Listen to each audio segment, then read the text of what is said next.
Many people talk to you because they want to talk about you. That's a hard pill to swallow, but it's true. The older I get, the more I value my privacy and try to keep my life private. However, living a private life doesn't mean becoming a hermit and living in the wild. Hello everyone! If you're new here, make sure to subscribe to never miss any upcoming videos from me. If you've been a long-time subscriber, welcome back. Today, I want to talk about oversharing, telling people your business, and keeping your life private. It's so crazy how today we seem to have more and more time-saving devices, but less and less actual time. We're constantly in demand. And we're even more so in demand now that almost everyone with a smartphone has a social media page. It's so crazy how just a few years ago, when I already started working on social media, I used to make content all the time about everything. I felt this strong need to share every single detail about my life. I used to go places to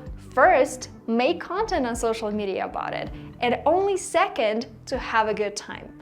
I know it sounds horrible, but it's true. Last year I went to a music festival, and honestly I was so stressed out. I did have a good experience overall, but I remember every single day of the music festival always thinking about is making enough content. I was thinking, oh, did I take this photo or did I take this video? Like, it was all I could think about. I couldn't just relax and enjoy the music. No, for me, my priority was making content and only then having a good time. I was afraid that I was not gonna have enough good content to post online. And that's why at that time, for me, the priority was kind of strange. It was not having a good time. It was not relaxing and enjoying the music. It was content. It was social media. Now I go places because I love to be there and because I want to be there. I stopped reporting. Now I just post. I feel like when someone has a strong online presence with a massive following and is sharing every minor detail about their life, there will always be those who are secretly praying for their downfall. Jealous people, insecure people, people who have nothing better to do. A great example here is how invested people on the internet are about Justin and Hailey Bieber's relationship. But one of the reasons why the interest is so high is because they, Justin and Hailey, are constantly oversharing information about their marital problems and struggles with the world. And so now the second search result on Google when you type in their names is Justin and Hailey breakup. People love to gossip. I think what a lot of those armchair critics don't understand though is that online, most people are only showing you what they choose to show you. It's the tip of the iceberg. For example, right now, I'm filming this video for you, looking pretty with a little bit of makeup. But at the same time, you guys have no idea that I'm actually wearing running shorts and socks. I chose the way to position my camera so that you guys only see this. So stuff on social media is usually the tip of the iceberg that might be hiding a lot of dark secrets. That's why so many of us talk about reinventing ourselves online. Yes, the internet allows us to paint this ideal picture of ourselves and be perceived in a certain way online. Especially when a person doesn't feel confident enough in themselves in their real life, they are gonna try to be a different person online. Obviously, I'm all over social media too. I have an Instagram account, 2 YouTube channels, and a TikTok page. So that's probably exactly the main reason why I decided to keep a mental list of all the things about my life that I want to keep private. Not just from social media, but also from everyone who is not a part of my inner circle. So the first thing that I decided to keep private is my relationship. I still remember a year ago, I posted a picture of me with 2 cute braids and a caption that read, "My boyfriend decided to braid my hair, lol." The number of messages I received from people asking me, "Oh my god, Veronika, do you have a boyfriend? Oh my god, Veronika, what does he look like? What's his name? How old is he? Show us his picture," was overwhelming. And honestly, I don't want to experience this anymore. The second thing I decided to keep private is my family. Here I have a very simple principle. I chose to show my life online. I chose to be a public person. My family didn't. And plus, I don't want to show any of my cousins or siblings online who are underage. If my sister, who's 20 right now, comes up to me and tells me that, you know, Veronika, I have this amazing idea, let's record a video together, what do you think? I'm gonna do it. But only if she wants to do it and if I actually think it's a good video idea. I value the relationship I have with my family and I want to keep it private. And the final thing that I decided to keep private, I don't really know how to name this group, but let's say my belongings, stuff like that. For example, which car I drive, which neighborhood I live in, what my apartment looks like, what my apartment building, especially my apartment building looks like, what kind of view I have, you know, from my window and stuff like that. Those things are private just because of safety reasons. A very important note here is that for me, a private life doesn't mean pushing people away or becoming completely isolated. It means choosing carefully what details of my personal life I'm comfortable sharing and who I decide to share them with. So here are a few key takeaways I discovered after choosing to make my life more private.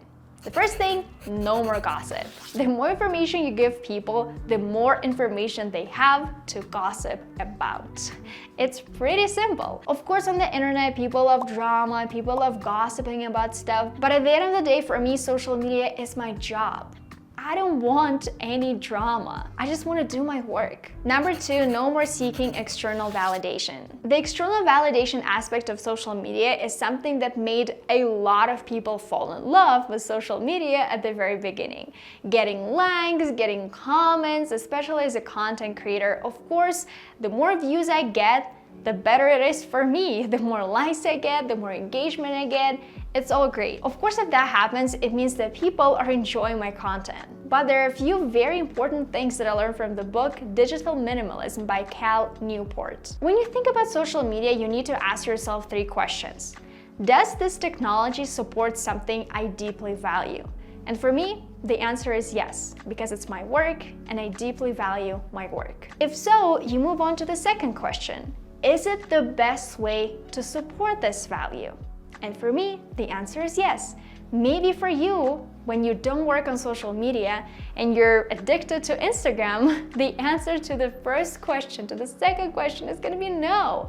So probably it's time to delete it. And if something does pass the first 2 questions, it's time for the final question.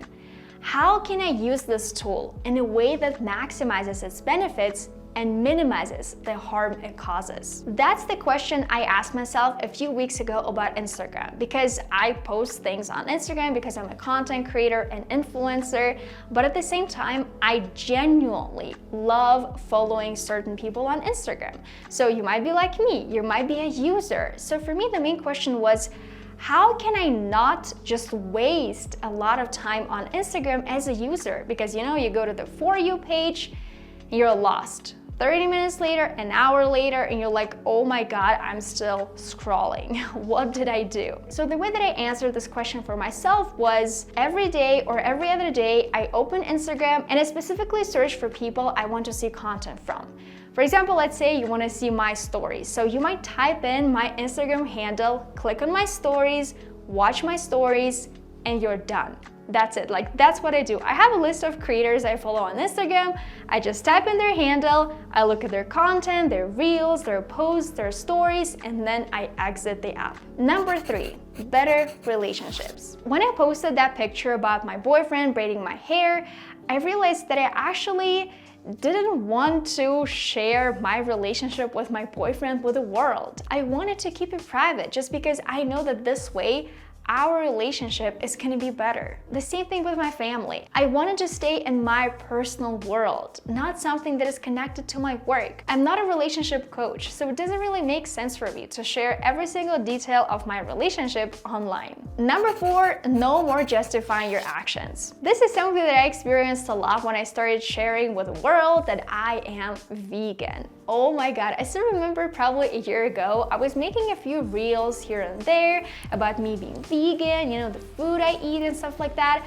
And obviously, I completely understand that, and I know this information already. It makes so many people angry. It feels like some people have to write this in the comments and say that, oh my God, where do you get your protein? Oh my God, I'm so angry. Oh my God, these veggies look so sad. I get it, that's the internet. When I started to analyze the situation, again, I realized that honestly, I'm not a nutritionist. I'm not like a dieting coach. So I don't want to prove anything to other people. I do love nutrition as a hobby. I take courses, I learn information. A few months ago, I took the plant-based nutrition course from Cornell University and I loved it. But I honestly have no desire to prove anything to anyone online about nutrition, because it's not where my expertise lies and it's not what I want to make my content about. Number 5 is more safety. It's something that I shared with you guys before, not exposing where you live, what car you drive, or the neighborhood where you live. This way you just feel safe, especially when you decide to become a content creator and make content online. Safety is extremely important. And honestly, another tip that I heard from a fellow content creator is posting your stories, for example, like 10 hours later than when you were actually doing those things, especially when you go to a specific location. You go to a coffee shop, don't start posting stories from there immediately. Come back home and then post all of the stories of you being at that coffee shop. Number 6 is separation between private you and professional you. For me personally, this is very important. I really want to keep my life private and my professional life public, because that's what I do. My job is all about making YouTube videos, making content on Instagram, TikTok, YouTube.